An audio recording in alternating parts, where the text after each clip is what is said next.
তোমাকে সৃষ্টি করলাম, জমিন সৃষ্টি করলাম খাবারের জন্য। আমার রহমতের বিষয়টা দেখো, আমি এমন দয়াবান, এমন মেহেরবান। এবার তোমার খাবারের জরুরত হলো, তুমি কি খাবে?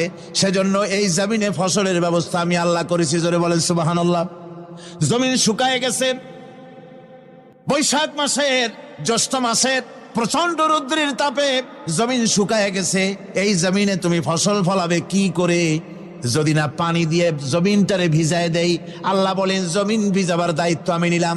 আল্লাহুল্লাযী আরসালার রিয়াহা ফাতুসিরু সাহাবা। সমুদ্রের পানি, লবণাক্ত পানিগুলি বাষ্পীয় আকারে উত্থিত হয়ে যায়, মেঘমালায় পরিণত হয়ে যায়। বাতাসকে বলি, এই মেঘকে টেনে নিয়ে যাও অমুক জায়গার উপরে। মেঘ চলে এলো। আল্লাহ বলেন, ফাসুকনাহু ইলা বালাদিন মাইয়িতিন ফাআহইয়ানা বিহিল আরদা বাদা মাউতিহা কাযালিকান নুশুর। আল্লাহ পাক বলছেন, বৃষ্টির পানি পড়লো, মরা জমিন জিন্দা হয়ে গেল। এই মরা জমিন জিন্দা হলো। এরপরে তুমি বীজ বপন করলে, ধান বপন করলে, গম বপন করলে, মাটির খাসলাত হলো সব পচায় দেওয়া। মাটির খাসলাত কি? কথা বুঝেন না? মাটির ধর্মটা কি? পচায় দেওয়া। যা রাখেন পচে যাবে, লোহা রাখেন জং ধরে যাবে, পাথর রাখেন আস্তে আস্তে, এ ধরনের যেসব জিনিস রাখেন আস্তে আস্তে করে ধ্বংস হয়ে যাবে, পচে যাবে। ওই মাটির ভিতরে ধান এবং গম, আপনার ফসল, আপনার খাদ্য, আপনার রিজেককে আমানত করে দিলেন। আল্লাহ পাক ওটাকে হেফাজত করলেন।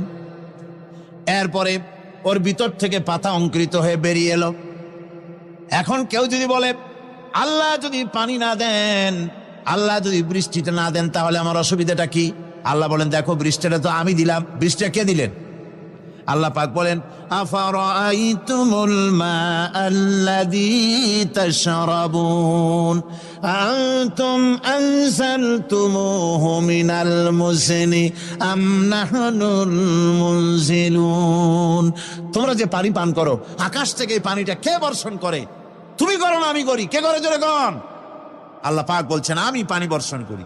সেই পানিটা, এই যে বঙ্গোপসাগরের পানি, আপনাদের কর্ণফুলীর পানি, মিষ্টি না নোনা? কি পানি? জোরে কোন?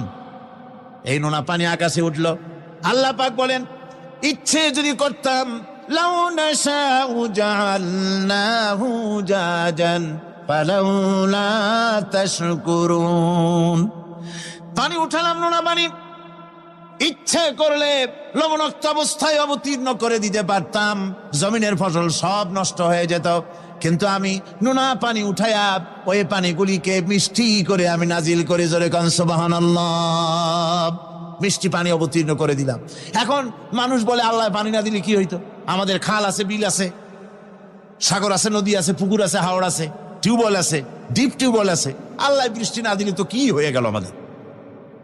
আল্লাহ পাক জবাব দিয়েছেন, কুল আরাআইতুম ইন আসবাহা মাউকুম গাওরান ফামান ইয়াতিকুম বিমাইন মাইন। বলো দেখি, সবে শুকাইয়া যদি যায় এই জমিনের পানি, তাহলে হেথায় তটডির ধারা কে দিবে সবারে আনি? টিউবওয়েলের পানি, পাতালের পানি, দরিয়ার পানি, সাগরের পানি, হাওড়ের পানি, বিলের পানি, সব যদি আমি আল্লাহ শুকায় দেই, আমি আল্লাহ ছাড়া এমন কোন শক্তি আছে যে মরা গাঙ্গে নতুন করে পানির জোয়ার এনে দিতে পারে? আছে কেউ? কেউ নাই। আল্লাহ পাক বলেন, দেখুন আমার রহমত, এভাবে করে আমি পানি দিলাম, বৃষ্টি দিলাম, এবার গাছ উঠলো। বীজ বপন করছিলা, গাছ উঠলো। আনতুম আনশাতুম শাজারাতাহা আম নাহনুল মুনশিউন। মাটি থেকে এই গাছকে কে উদ্গত করে দিল?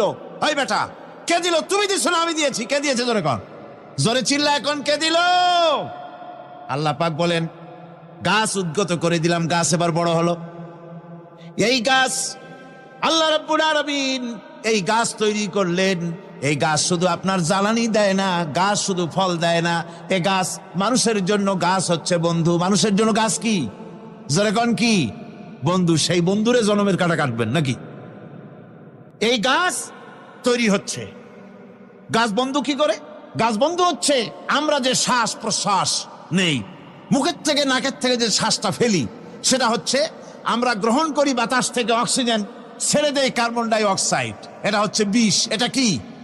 আমরা নিলাম পরিশুদ্ধ অক্সিজেন, নিলাম, ছেড়ে দিলাম এটাকে বিষ করে, এই বিষটা ছড়িয়ে গেল। এখন এই বিষ যদি আল্লাহ পরিশুদ্ধ করার কোনো ফ্যাক্টরি না বানাতেন, তাহলে পৃথিবীর সমস্ত প্রাণী মরে যেত। সুবহানাল্লাহ কইতে ইচ্ছে করে না? আল্লাহ পাক কি ব্যবস্থাটা করলেন! কোন দুনিয়ায় ফ্যাক্টরি নাই, মানুষ যে বিষাক্ত করে দেয় আবহাওয়াকে, সেটাকে রিফাইন করার ব্যবস্থা মানুষের কাছে নাই। আল্লাহ